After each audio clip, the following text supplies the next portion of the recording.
So, welcome back to this second part of the first lesson. We saw together the goal of our life on earth. We tried to understand it in a better way. So we say that this goal would be the union with Jesus, but understood like a first result of a growth, like the new man in us, the new woman in us, the new creature, Jesus in us, is growing until he reaches a certain fullness where we can say with St. Paul, it's not anymore me who lives, it's Jesus who lives in me. We sort of agreed, we have a first agreement if you want, on that thing. Now comes another question. The journey, let me draw something here. The journey. If the journey of our life, of our spiritual life, starts here, and I will explain what it means, and goes through till here. Here would be our death, or better said, when we are finally born to God. Death is in a way our birthday, final birthday. Okay, it's considered like that, no? The dies natalis of the saints. This is why we celebrate. Often we celebrate their feast at the day that they died, because that was their dies natalis, which is the day they are born to God. Finally, they reached the destination. Now, death here is Christian death. So it's dying, not just dying, which is the separation between the body and the soul. Death, the definition of death is the separation between the body and the soul. The body goes on the earth and the soul is there. Christian death is dying, having reached the fullness of our life, the fullness of our growth, of our development. Not just human development, but spiritual development, holiness. Okay? So the question now, when we first we start the journey. The journey is not when I am born. There is life before it, but the journey is when, with a mature decision, it can be at any time in my life. It can be at 60 years old. It can be at 20 years old. Whenever. When it's the right time. The day I discover that Jesus is calling me, and the day I decide, I put my hand in His hand, I acknowledge my baptism, as we said in the first part, no? Like I received Jesus as my Savior, like many say, no? Or I acknowledge my own baptism. I discover that, as an adult I received something, and then I discover that Jesus is in my life, that there is a possible relationship between Him and me. Then I put my hand in His hand. He's leading the way, but I accept to start a journey with Him. So this point is that moment where my hand and His hand are holding each other. So the beginning of a spiritual journey of growth. So it's not just the natural growth of my body or of my career or of my family. They do not always coincide. The age of our body, the age of our career and achievements, the age of our family or children, do not coincide necessarily. Speed and timing, they do not coincide speed-wise and timing-wise with the spiritual journey. The spiritual journey is putting my feet in the feet of Jesus. So each act is an act that is a correspondence, a reply to His initiative. So it's like dancing. I'm not dancing alone, I'm dancing with Him, and this dance is making it grow and grow, making him grow and grow and grow, and him and me, so me and him, grow and grow and grow. So you understand the difference? Yeah, so would you say maybe like in the life of Saint Teresa of Lisieux, reaching the age of 24 and achieving that? Yeah, you mean dying? Yes, Yeah. at the age of 24, but achieving this union with God even at that young age. Yeah. And of course, you can achieve it earlier on in life. It's not related. There are saints who died very early, very young, very adolescent, no, like teenagers. They died. Martyrs we have in the early church, no? Martyrs who died at 12 and 13 years old. Mm-hmm. So all this journey can be as well compressed in time, no? It doesn't have. You don't have to spend your whole life sometimes if the intensity is there. The work is done. So it's not about the quality, it's not about the quantity, it's about the quality of the acts that are done. Sometimes we can do this in very short time. We can do it in a lifetime. So it's not directly related. Time, this is a different time. This is not time like my watch. Like day, hours, days, and months, and etc. This is time of growth. How do you measure growth, spiritual growth? Okay, so it's a journey. If you want, I can draw it like a slope or a mountain we are climbing. Okay, in this sense. So the quality of the line here is different than the quality there. The quality here is different than the quality there. Here is a better quality than there because I'm growing.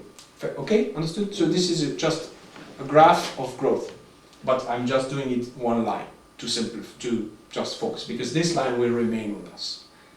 Will remain with us for all the rest of the courses. Okay, so if this is the journey, the spiritual journey of growth, that can be at a certain point slowed down or even go backward. Of course, who can stop us from changing our mind? We are humans, we are weak, we can change our mind. I can say, well, I reached here and then I had some obstacles I couldn't overcome because from any reason. Then I go backward and I even cross back. Saint Teresa of Avila says, you reach this point, you can go backward and go backward. There is no safe place in a way, in the sense that we remain free.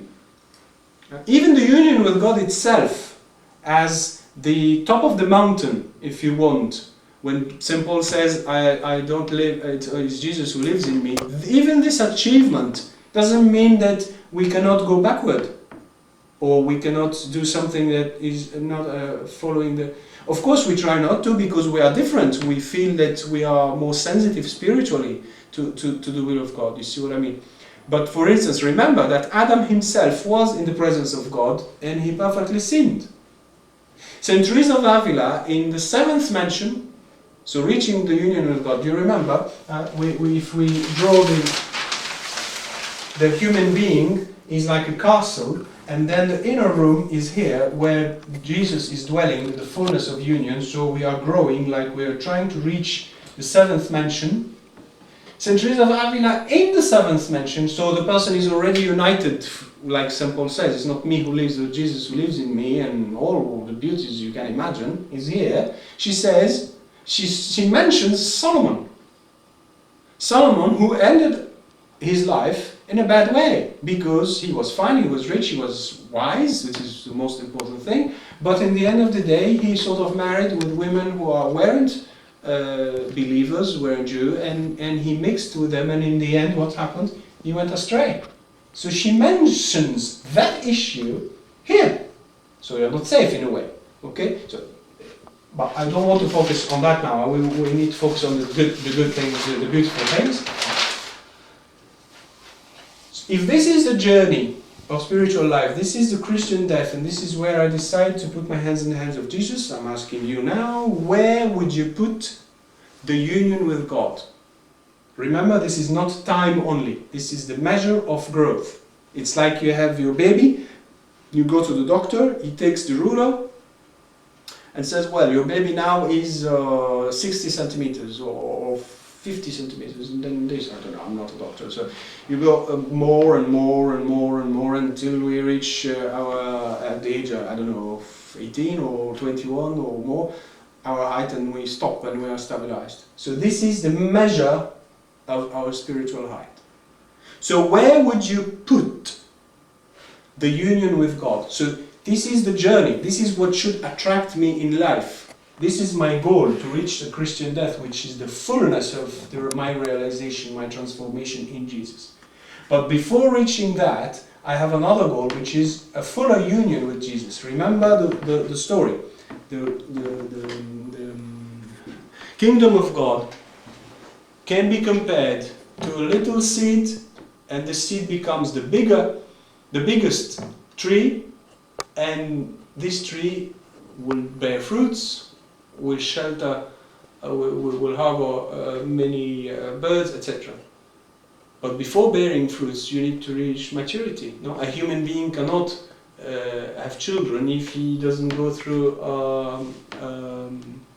the teenager puberty transformations. Otherwise, we can't have children. So here, am I ready? Where would you put it here? Where do you reach when in this journey? This is a technical design, it's not time. Where would you put the union with Jesus?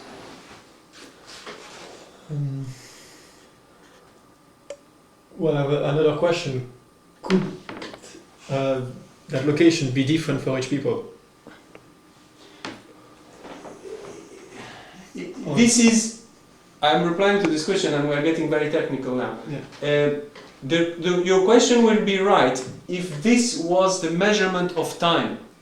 But this is not measurement of time, this is measurement of growth. I know it's a bit difficult to grasp. Okay. It's the measurement of growth. So we are all equal here in the sense that it's not time. It is linked to time, but it's not pure time. It's transformation. It's not T for time, it is transformation, TF. Possibly some would say at the end, when you're reaching your rebirth or your true birth. Or here, or here, or on this one. Perhaps some would say just before, so maybe the first one next to the end, yes, so. Okay? Don't hesitate, be No, free. that sounds like a It sounds such a good answer? Yeah, we Okay. agree with that. Okay. Let us think. In the majority of the books of spiritual theology, the manuals, we call them the manual because you look to know how do I do it? It's like how to make a saint. So it's the manual. So you open the manuals of spiritual theology, and the majority of the books will say that, in fact, effectively, the union with God is happens a little bit before death. So we have a little bit of time, we don't know how much, but it can be 1 year, a few hours, a few days, a few years maybe, I don't know. And then you die. But there is a problem here. We do not understand the deep meaning of the union and the use and the function of the union with God. The function of the union with God, with Jesus to be precise, God being Jesus, because He is our ideal, He is the best realization for us, so we are just wanting Him, wanting to be like Him. Okay? So, if I become like Jesus, or like St. Paul says, it's not me who lives, but Jesus lives in me. What did Jesus come to do? To save us, to redeem us. Yes. Does it stop there, or does He give us, as you earlier on said, a mission, a responsibility? Now we mentioned you love your neighbor, or we can, when he combines the two commandments, what does he say? He says, So love the Lord with all your heart and soul. this is the first commandment. And then love your neighbor as yourself. Yeah, but in St. John he combines both in one. He says there is only one new commandment. This is my commandment, my new commandment. What is it? Do you remember it? My new commandment is Love one another as I have loved you. love one another as I loved you. So the reference, the height, the quality is as I did it. And we know how he did it. We just saw earlier on what he did on the cross. So there is a mission. There is a way to love our neighbors. There is something that we can continue, we can fulfill the mission of Jesus. Does it remind you of one of the verses of St. Paul? One of the things he mentions that he is going through, especially toward the end of his life. You see, we are toward the end of the life, but there is such richness that we shouldn't put it here, because it's not time, it's transformation. What did he say? Is it about talking about running the race? No? Yeah, there is this as well toward the end, but he says something else. I am...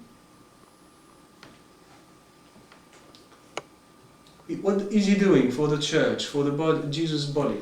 Right. He talks about I am in myself completing or what's is lacking in the redemption or in the passion of Jesus. Passion of Jesus, yes. For his body. Mm-hmm. He says something very strong that could be wrongly understood. He says, I am completing in my body the passion of Jesus. It's like an extension. I'm continuing. Like he started and I'm continuing. But he says, for his body. What does it mean? Does it mean that the passion of Jesus is not complete? No. It is complete. But the application of that passion on the body could be the mission of us, could be our mission. I have the responsibility of my brother. I can't say, well, I don't know him, who is him, I don't care about my brother. I have the responsibility of my brother. It's not I don't care about others. I do care about others. But I do care about others as Jesus is showing me how to. It's not according to my knowledge, to my means, to my understanding. I need to learn it first from him. This is why St. Paul says, for his body. He didn't say that his passion is lacking something. He said, I am doing it in order to bring it to my neighbor, to the others. But he is in me. If Jesus is living in me, he is there as well to continue his passion. So it's his passion. So Paul is not adding another passion to Jesus. It's the same passion that is alive in Paul. So he's not adding something. He's just doing what he's supposed to do. We are supposed to be living Jesuses. Living Jesuses. Each one of us. Living Christs for the others. So it's Jesus who is in us who is doing it, not us. Who are we? We are weak, we are sinners, we are nothing without him. But if he is in us, it's continuing. So the Jesus 2000 years ago is still alive in his community, in his church. He's still alive, especially in the more saint ones than the others. This is why we say the church is holy. We believe in the Catholic, Apostolic, holy church. Why is it holy? Why the church is holy? It's because Jesus is in the church as well. In different degrees, in different persons, but there is holiness. When you see a holy man like, I don't know, John Paul II or Teresa of Calcutta, you say, oh, I think this is, holiness could only be that. I don't see how holiness could be something else. This is holiness. You see, so what do you say? It just has holiness in it. Not only because of the sacraments and because of all what Jesus put in it and because of priesthood and all what you want. This is right. But there is another type of holiness that is essential, which is us alive. Not what we do, but Jesus in us. So this is why St. Paul's explanation of what is happening in him is very deep. I am completing, not me. He is in me. It's his passion, and nothing is lacking. But the application of what he's done, I'm supposed to do. This is why. This is the incarnation of his new commandment. His new commandment is do it to the others, love one another as I did it. Look at the cross and you will understand the as I did it. So you understand? So what St. Paul says, I am continuing the journey of the passion of Jesus, or the passion of Jesus is in me continuing his journey of salvation. There is only one salvation. It's the one that happened on the cross, but it's still alive. Because there is no distance between 2,000 years ago and now. There is no distance. It's not a different Jesus, the Jesus we have today. It's the same one. We are contemporary of the apostles. We are contemporary of Jesus. There is no distance. Okay? So, after the union, if the union is here, I am invited to continue and to live and to love as Jesus loved. This is bearing fruits. Okay? So technically, I shouldn't put it here. Technically, I should put it here, in the middle, right in the middle. It's not time-wise, remember. This is not a measure of time. It's a measure of my transformation. So, do you finish your life when you are 21? You are ready to marry, hopefully. At 21, even before, much before, but let us say 21, 24, or today. It depends, of course, on the cultures, and some can marry much before, some today we marry late. Okay, whatever. But what I want to say is that when you are 21, is it the end of your life? No. It's the beginning of your life. When you reach union with Jesus, this union is called by the mystics a spiritual marriage. Not marriage like we understand it, but marriage in the sense of union. This is a technical expression. Don't go with your mind in other things. A spiritual marriage with Jesus. It's a holy state. It's the union with Jesus. It's called a spiritual marriage. Now when you marry Jesus in this sense, no, my soul is marrying Jesus, no, everything stops there. It's the beginning of a family. Marriage, if God wants, would bear fruits, and one of the fruits are the children. Normally, of course, if God gives the children to this couple, married couple. You see what I mean? So marriage is not the final say. So why would I put marriage here? Marriage is the beginning of another journey.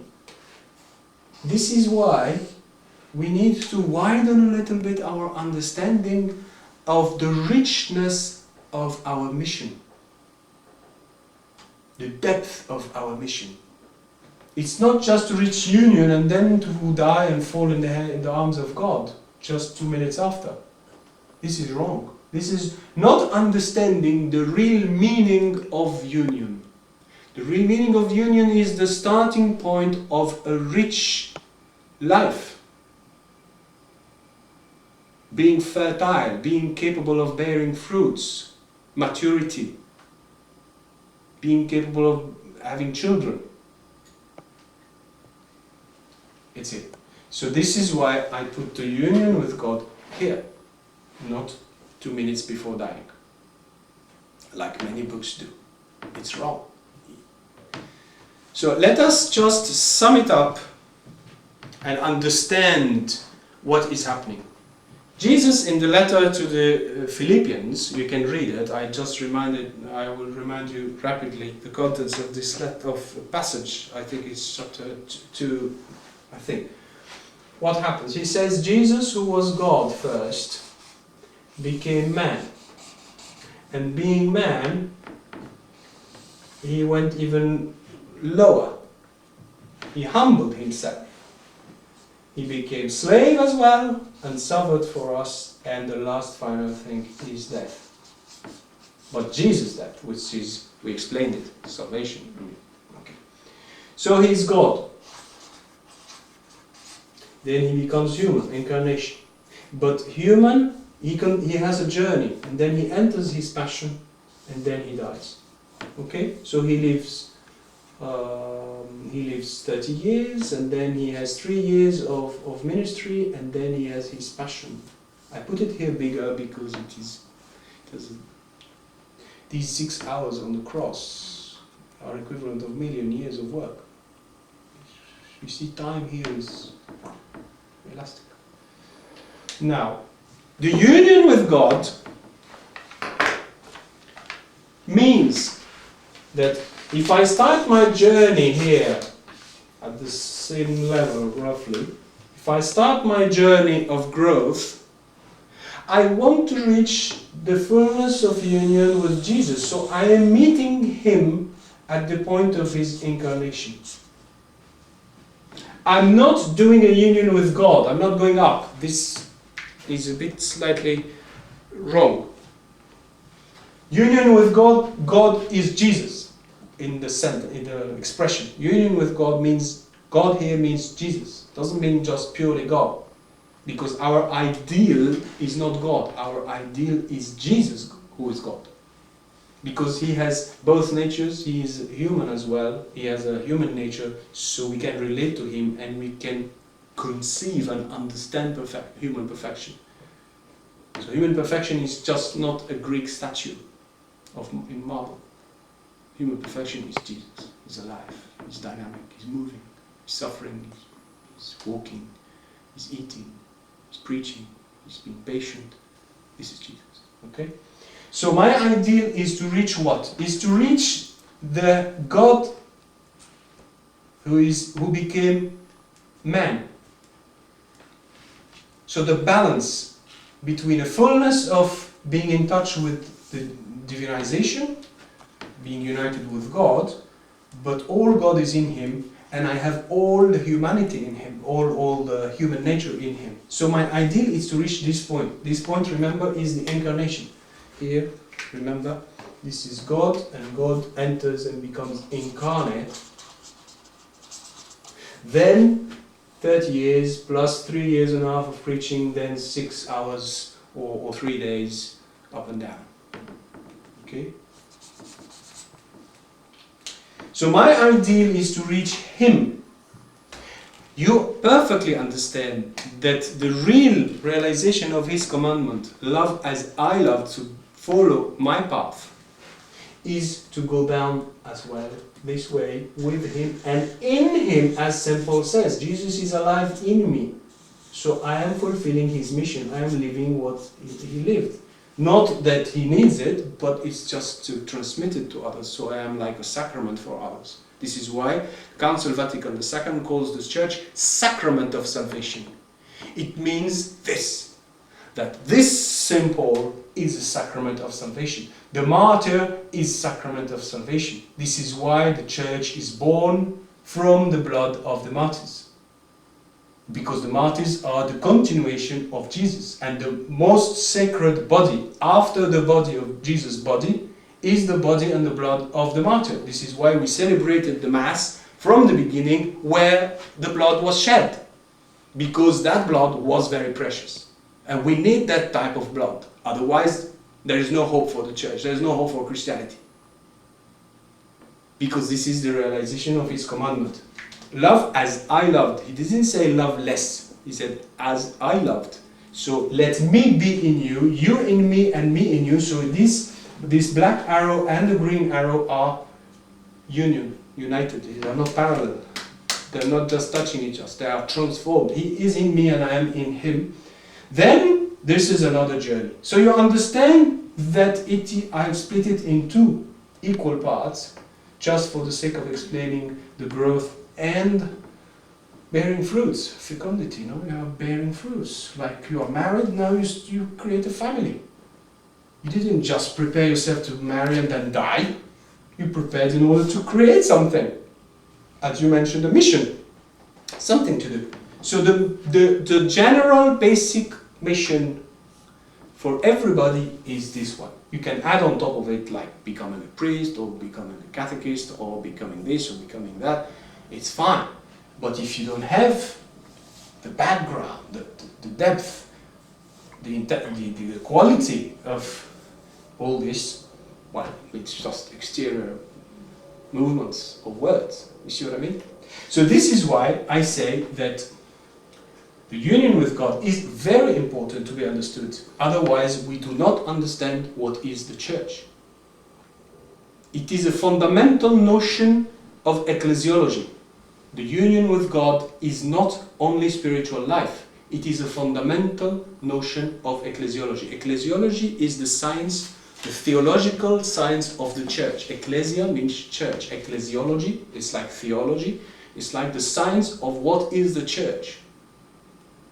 So if you want to understand what is the church, and you want to escape from understanding this explanation of spiritual theology, you lose big part of your understanding of the church. You're going astray. You're just reducing the church to a community or just ministers and just the work we have to do, preaching the gospel and off. No, my dear. No, my dear. The church is infinitely much more than that, and is that before being the other things.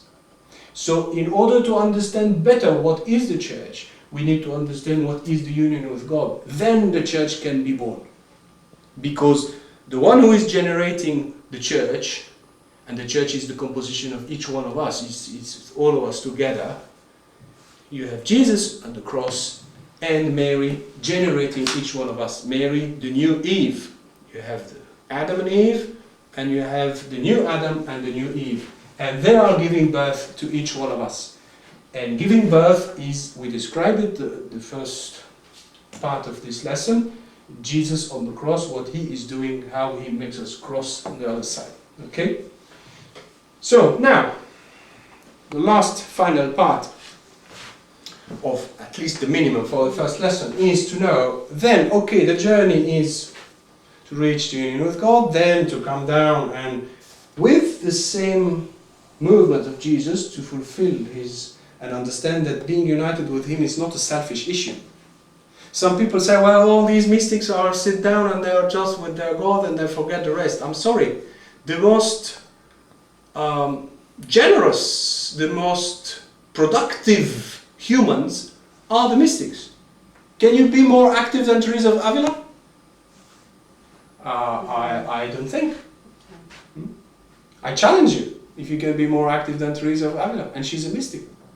So mysticism is the real mystic is much more incarnate, is much more down to earth, much more realistic, much more aware of matter, much more aware of the real price of money, the real value of money, much more aware of food, much more aware of everything. This is the real mystic. The mystic is not the head elsewhere. The mystic is more realistic than people who think they are realistic. This is the right understanding, of course. Otherwise, so this is why it's important to reach this and then come down.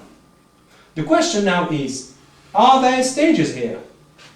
Or is just shoot up and then you will reach? No? Try to aim here, shoot, and that's it. No, there are stages. And this is the beauty. That this journey, now I'm trying to focus on this part, this section of the journey, which is when I decide to start the journey with Jesus and when I reach the union. So I can do it either as a cross, because you remember the cross is a moment of union, or if you want, I can do it with 2 rings here. Because one day I was doing just the cross, and then a girl said, why do you do always the cross for union? Just do like 2 rings. I said, okay, I'll do 2 rings. And here are the 2 rings. So the union and the cross is at this junction. So I want to understand now what happens before, because we are probably roughly in this area. And we want to grow, to continue to walk in order to reach the union with Jesus, okay? So are there stages here to climb? I'd say there would be, wouldn't there? You can't just reach that level without going through some kind of stage in the process. Absolutely, absolutely. So, now, I will not torture you by asking questions and wanting answers about it. I will just deliver the goods immediately. There are stages. Who is telling us about these stages? First and foremost, the Bible itself. There are stages that we can find when St. Paul is describing, or the author of the letter to the Hebrews. No, he said, when I was a child, I was drinking milk, etc. When I grow, become an adult, etc. When St. Paul says we need to reach the fullness of the height of Jesus, all these are indication that a comparison could be done between the age and the growth of a normal baby reaching the maturity and the spiritual journey. So this is already interesting that they are sure of it and they give it as an example. You can be a baby just drinking milk, and then you can be an adult, and in between we guess that there are examples. He mentions as well people who are sort of like enclosed, like imprisoned in their own soul. He uses the term soul, put it in a verb, so we can put them like a bit further between the baby and the adult. He says there are people who might grow but reach a point where they are in their soul but they cannot look further away. In the Old Testament, we have a description of a journey, and from the early church, the early moments, the early generation, the first generation, St. Paul, they saw in the journey of the people of God, leaving, coming out of Egypt, walking in the desert, and then crossing the Jordan and entering in the promised land, they saw in that journey a description of a journey of growth and did analyze it. So St. Paul started and said everything that happened in the past happened for our instruction. Then you have the fathers of the church, the early fathers, the early bishops, and the early masters of spiritual life, and amongst them Origen,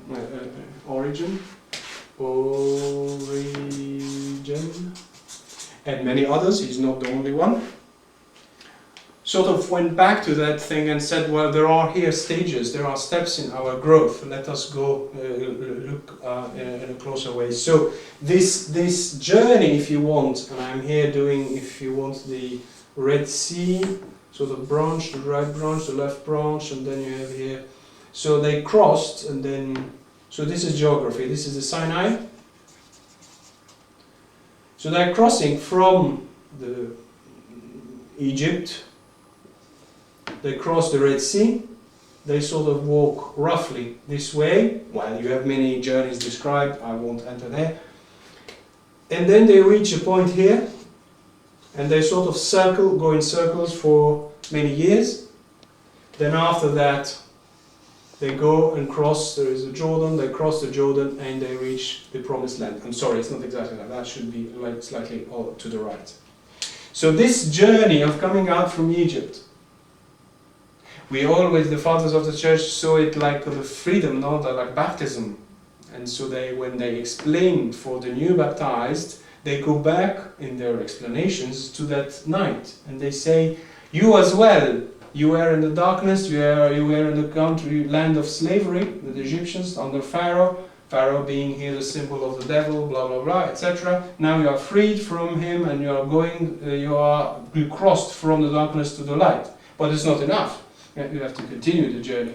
So other authors did mention that there is a journey here in the desert, where it's the place where we receive the law of God, where Moses received the commandments. Then they sort of sin various times, and the biggest time is here in this area, Kadesh Barnea, where they are stopped for many years. I don't want to go through that, but it's frightening. Because this journey from here to there takes them 2 years, but the journey going in circles here takes them 38 years until they exhaust, they finish all the generation that was there that didn't believe, the people who went exploring the land and came back and announced how the land is. They didn't believe them, they feared that they want to fight. So God was extremely upset and said, nobody will enter from the people who didn't believe. There was a majority, including Moses himself. Moses himself didn't enter. So it's very interesting. So 2 years, then 38 years, all this is a long teaching.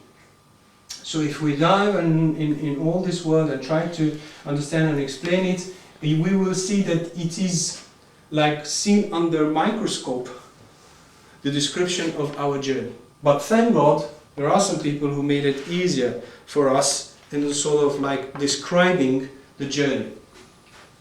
One of them, many, but one of them, I will mention two of them, is Teresa of Avila. Teresa of Avila, as I mentioned in another moment, described the journey to the union with God like the journey in a castle. So you have different mansions, different areas in the castle, like the gardens, and then you first area, and then the other rooms, and until you reach the inner room where Jesus, the groom, is there. So the bride is preparing herself, being transformed until she is prepared, then she can enter and be united with the groom. Okay? So she describes this growth in 7 different steps. She calls them mansions, like demeure, like places, from here to there to there.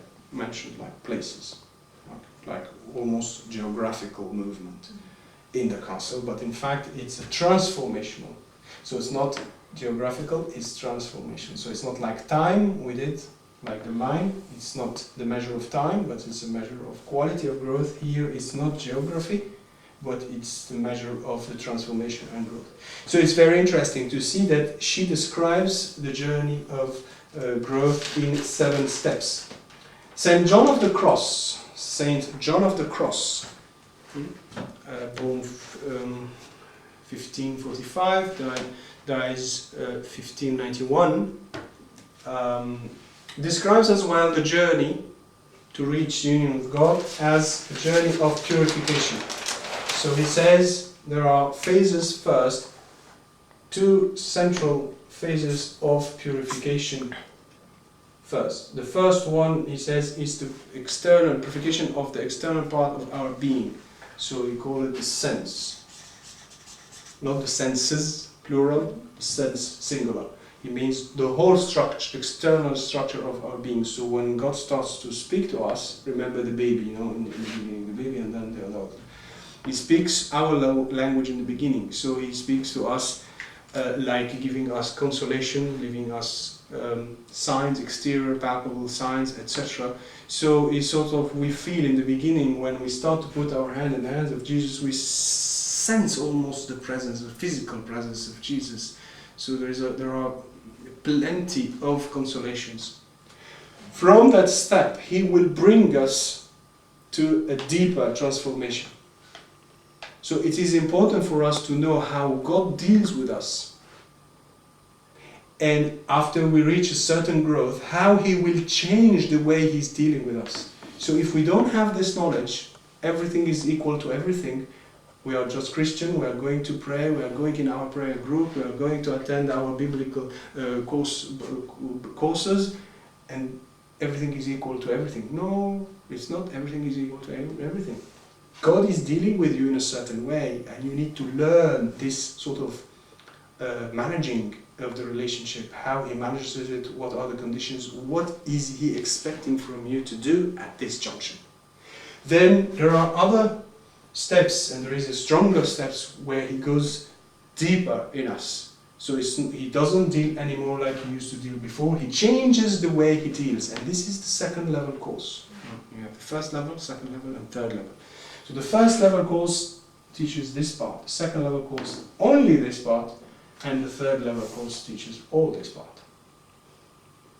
Because this is so essential, and this is so essential. So if we don't come out of the neck of the bottle, we will never be able to speak about these things and understand them. So these are the most difficult moments, if you want, the most important moments, because they involve our commitment. They involve how we want to deal with him. God respects our freedom. This is why we need to learn and to know how he deals and wants to deal with us. He's directing us, but if we are totally ignorant of how he wants us to move, then where are we going?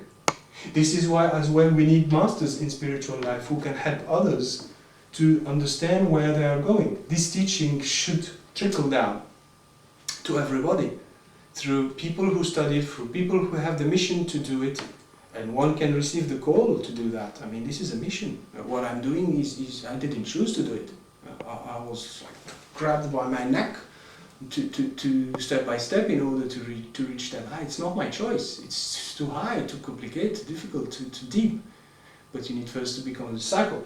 So when you learn how the purification of the sense, the purification of the spirit, which is the deeper part of the soul. I'm speaking here about St. John of the Cross, not how I explain it, but it's what he says, to show you that we already have a wealth of knowledge and experience on the different stages. So we can find them in St. John of the Cross, in Teresa of Avila, so I'm not just telling stories, I'm telling facts. So the purification of the spirit is much deeper, so God deals with us in a completely different way. What was necessary in the beginning, like the milk, which is a consolation, which is something you can taste, sort of seems to disappear. So he's trying to teach us how to become more adult. But there are laws, rules, and behavior that we need to learn. We need to understand why, all this. All this is second level course. Okay? So, then after that you have here the step of the betrothal, no? Like becoming engaged, like spiritual engagement. So betrothal or engagement here, and then you have a certain time that goes through a certain many graces that we receive. St. John of the Cross describes this in his book The Spiritual Canticle, while he describes the purification of the spirit and the sense in two other books. One is called the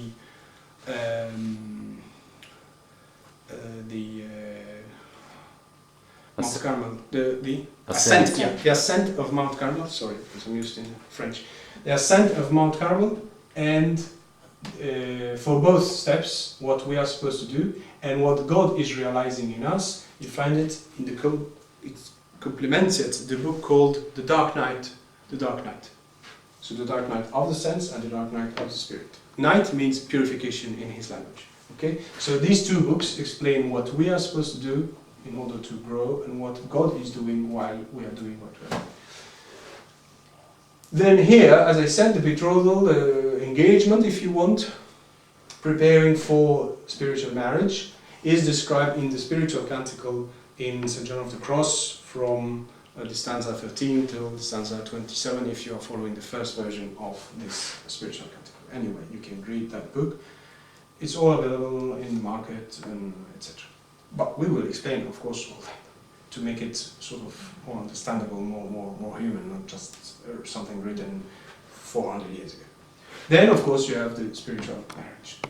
So, to sum up all this, I'm trying to say that to reach a certain maturity, to reach a certain height, as St. Paul says, the height of Jesus, there are steps before. And thank God, throughout these 20 centuries of development of our Christian life, of a better understanding of the gospel, better understanding of the Old Testament with the new light of Jesus, we have the result of understanding better ourselves. Like today's medicine is different from 4 centuries ago. They were doing things that are, even 100 years ago, they were doing things in medicine that today are ridiculous. We are growing as humans in our understanding, and it's the same thing. It's not that the faith is different, it's our understanding of the faith is becoming better, deeper, clearer. And this is for what? For which purpose? It's just to help us to achieve the fullness, to achieve the realization of ourselves. So it's not any realization, it's the realization of reaching the goal that Jesus set up for us, reaching the capacity to receive all the gift of Jesus. It's so easy to say I am saved, but it's another journey to receive this salvation. The gift that is, who is Jesus himself. So the baptism is here, baptism is here, baptism is here, baptism is here. It's the same thing, but it's a story of a growth. Do we understand that Christian faith is dynamic? It's an experience of God. It's a relationship with Jesus that is invited to grow and then to bear fruits.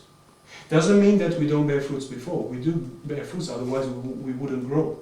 It doesn't mean that everything starts after the union of God. No, everything starts before in order to reach. But we need to have an idea of all these things and not just to be overwhelmed by plenty of notions, forgetting the essential things. We cannot speak about maths, we cannot speak about sin, we cannot speak about confession, we cannot speak about moral Christian moralities, the commandments, without knowing all this. It becomes just an external crust, an external crust, without the life in it. So the journey of growth can allow me to be a Christian, can allow me to become perfect, to allow me to be a good, husband or wife or whatever. But without this, the commandments become a heavy weight. But with this, I am freed. I am freed so I can fulfill the commandments. Otherwise, the commandments are an obligation. But with this, it almost is spontaneous. It's the result of the fire that is growing in me. So obviously I will behave this way, I won't behave in another way. It's not because I have to do this or I have to do that. I know that I have, but it's the inner growth that allows me to do that. So moral theology is transfigured by spiritual theology. Each has its own area. But without spiritual theology, there is no moral theology at all. And we know that. And this is why John Paul II put in the beginning of his great encyclical Veritatis Splendor, he put in the beginning the story of the young rich man meeting Jesus. It all starts with Jesus and Jesus. Without a relationship with Jesus. But we need a description of this. So we hope one day we will have a big encyclical letter telling all these things. Now, another thing, the dogma itself. The dogma itself, without the spiritual journey, remains like an imposed thing I have to believe in. While St. Teresa of Avila says that if we believe in before, we have to believe in all this journey, but when we enter here, we see it. So what we believe means the creed. I believe in the Father who creates heaven and earth. I believe in the Son who is the second person of the Trinity, who became incarnate, who came, saved us, died. This is what I believe. But here you see it. So spiritual theology is opening the way for the belief, the dogma, the contents, the creed, to become an experience and not just a creed. Do you believe in this? Do you see it? Do you start to taste it? Now if I tell you about the cross, would you ever, till the end of your life, see the cross in the same way? No. After the description of the 3 layers of the cross? Why? Because now my vision is being transformed. And it's a contemplative vision. It's like you connect. Now you see yourself in Him. You start to dig. Now you go back home, you dig. You don't need me. But you will dig. You will sort of look deeper and ask and pray and cry and say, I want to enter, I want to see you. You see? So what you took becomes an experience. It's not I believe, that's it, I have to believe. Oh no, I don't believe, this is old-fashioned things, I don't believe in them. It's not a matter of I believe or not. I believe in all what the church says. But this is my starting point. Then I want to experience it. Completely different world. Who makes a difference? Spiritual theology. This journey. Spiritual theology. Spiritual theology is the science that the master in spiritual life is using to tell us the story and to guide us. Spiritual theology is part of the tools of the master. Theology doesn't come first. The theologian comes first. And who is the theologian? The theologian is a person who experiences God. Otherwise, he's just brain. A brain speaking to brains. Thank you, I'm not interested. You see what I mean? This is why, and liturgy, sorry, let me finish the third point. So, moral theology, dogma, liturgy, sacraments. No, and we go to the Mass. Perfect. But do we taste? Do we eat what we receive? Or just we listen to the Word of God and it enters from an ear and goes out from the other ear. And as we entered, as we came out, we continue to do the same sins, we continue to have the same life, but we think that this is fine, this is how it is. So we go to confession and then we come back and then we go to receive communion. We go in circles. No. There is growth in these circles. Who will help me to come out of many situations where I'm blocked? Who will help me to taste the sacraments? Who will help me to taste the Word of God every day?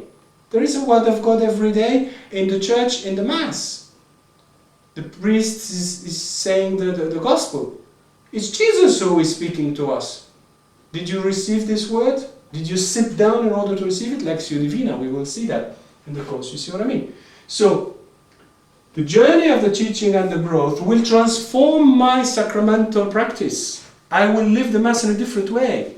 One of the greatest joys, small joys in my life, it's great and small, but because there are many others after, is when I hear a person who, after having attended the first level course, and after a few months as well, not just immediately, comes back to me one day and says, "Look, Jean, the Mass for me is completely a different experience. Thank you very much. Your course really opened completely a new world for me. I'm very happy." It's a beginning. No, it's like here. I'm happy because there is growth. There is vision. There is experience. I'm not just going, doing, kneeling, going out. Of course I received Jesus. I'm not saying I didn't receive grace. But is the grace really delivering all the goods that it has? Are you aware that you received Jesus himself in fullness? How come this fullness is not entering in us? How come we do not question that? How come we accept to eat crumbles every day? How come we accept to live with crumbs and say, these are the sacraments? No, these are crumbs of the sacrament, not the sacrament. This is our understanding and our small practice of the sacraments. So we are reducing and squeezing the gift of God. Do you understand what I mean? So we need the knowledge to allow growth in the practice of the Mass. Because in the Mass there is everything. You have Jesus, his 3 years and a half of preaching, you have them during the first part of the Mass, and Jesus dying and rising, you have it in the second part of the Mass, and we eat and receive his body and blood. What do you want more than that? Everything is there. It's the source and the summit, the realization of our day or our week. How come we eat just crumbs? How come we enter and we come out of the church the same person? Not improved, not changed. When you eat, you are not the same person. When you eat a meal, hopefully you will digest it, and once it's digested, hopefully you are a different person. How come we do not digest? How come we do not eat, and how you say it in English? Chew. Chew the food, and then digest it, and then assimilation. It goes in the blood and then goes in the muscles. How come all the operation is not happening? Because we lack the knowledge and the guidance of spiritual theology, of the science of the Master. Okay? So, 3 things I mentioned, and I will finish with that. I don't know what it is. I'll forget about this. Now, 3 things. The first thing is dogma. The creed.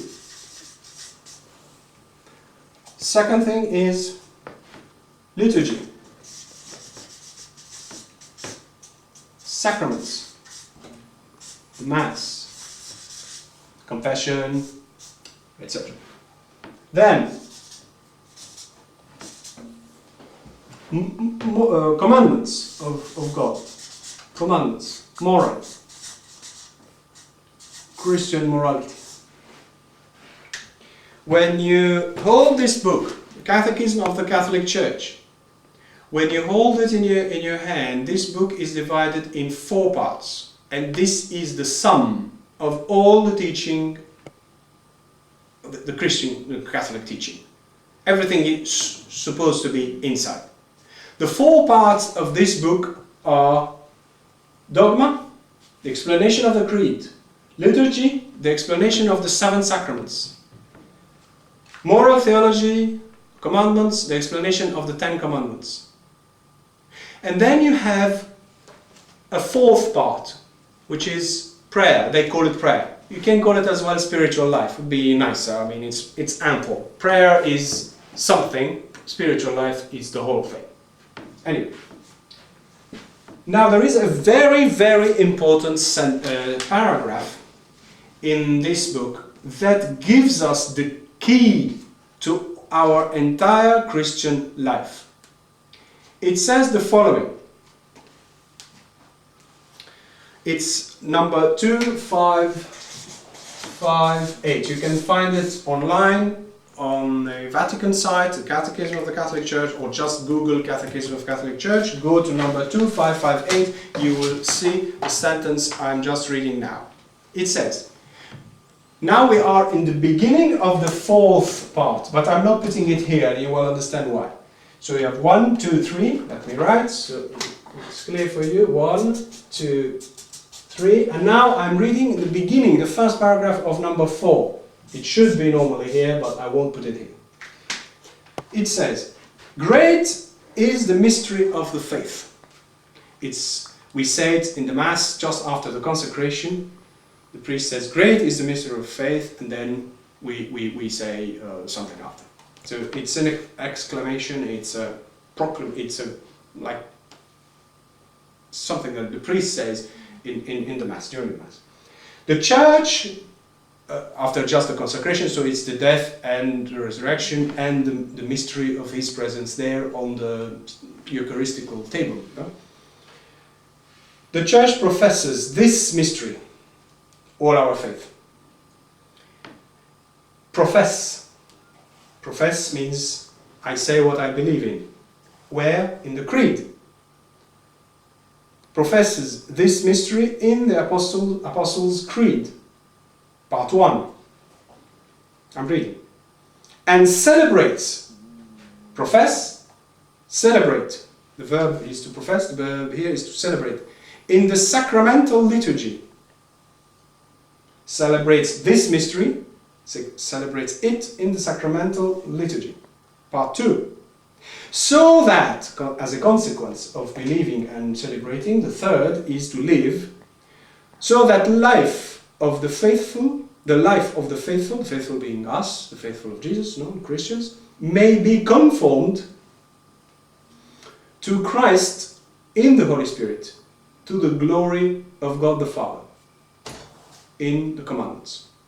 Part 3. Okay?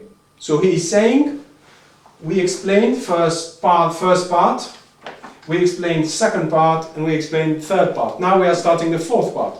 Look what he says, and this is very, very important.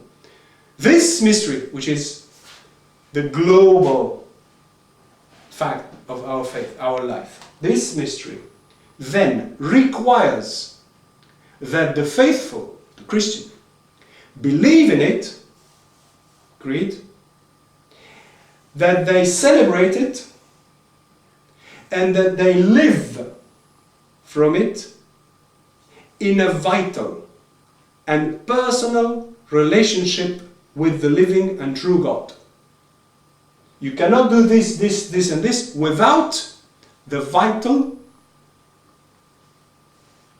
and personal relationship with the living and true God. Say Jesus. Jesus is God. So without a relationship with Jesus, I cannot believe, I cannot understand what is behind the words. Without a relationship with Jesus, what is liturgy for me? Why do I go to Mass if there is no Jesus? Why do I pray? There is no Jesus. And there is no moral life. How can I fulfill the commandments if Jesus is not helping me, is not freeing me, etc. And look what he says. This relationship is prayer. He should say this relationship is spiritual life as well. It's synonymous. And this is what we are about to do here. So you understand that the place of this fourth part is everywhere. The fourth part is the fruit. These three parts are the skin. Like an orange, you eat what is inside and you throw the skin. The skin of what I believe is this, but the inside is brought to me through my relationship. The liturgy, I am attending the Mass, I'm celebrating the Mass, etc. But I can go with my body. Am I there with my soul and spirit? So the skin, but the fruit is the relationship. I am doing moral things, but is Jesus there, or I'm just under pressure to do certain things, but Jesus is not freeing me as well from inside? I'm not saying not to do it, but what is the dynamic here? What is the engine that is driving me? So you understand that this fourth part of the Catechism that teaches prayer and should teach as well more, it's all the spiritual life, you can call it spiritual life, is in fact the heart of this ethics. And a Swiss bishop, and I'm finishing with this, a Swiss bishop said something, now he's retired, maybe dead, I don't remember, said something very deep. He said the Catechism of the Catholic Church should be read starting from the fourth part, because the fourth part will give you the relationship with Jesus. Then you can read the rest. I'm not saying he's totally right, but I'm saying it is very interesting that he said that. I'm not saying we all should do that, because we need to know everything as well, but we need to understand what he meant. He meant that it's the key. And this paragraph 2558 is saying that, is saying in order to live, to believe, to live, to attend, to celebrate and to live, in order to do three acts, to believe, to celebrate and to live or act, in order to do them, I need a living relationship. And the story of the relationship is what we learn in spiritual theology, which is I need to reach the fullness, and there are stages, what are the means? And the course will be giving the means in order to grow. And you will be very surprised because the means are these and not these. They are what we know, there's nothing new that we will learn, but it will be like opening the car boot and then we see the engine, how the engine is working in order to let it run. Otherwise, the car is not moving. We have a beautiful car, but the engine is not starting. Okay? So, let us put all this in the hands of Our Lady, who is our real leader, because she really is the star, the leading star of this prophetical function in the Church, the function of the masters of spiritual life, the function of this science that these masters are using, and we need all this. So let us put all this in the hands of Mary and ask us to give us perseverance and to meet next time and to continue to learn, and of course to learn in order to practice. It's a practical science. It's essentially a practical science. It's not just filling the brain. So let us say together, Our Father. Our Father, who art in heaven, Hallowed be thy name. Thy kingdom come, thy will be done on earth as it is in heaven. Give us this day our daily bread, and forgive us our trespasses, as we forgive those who trespass against us. And lead us not into temptation, but deliver us from evil. Glory be to the Father, the Son, and the Holy Spirit, as it was, and now, and forever. Thank you. Thank you very much. Thank you. Thank you.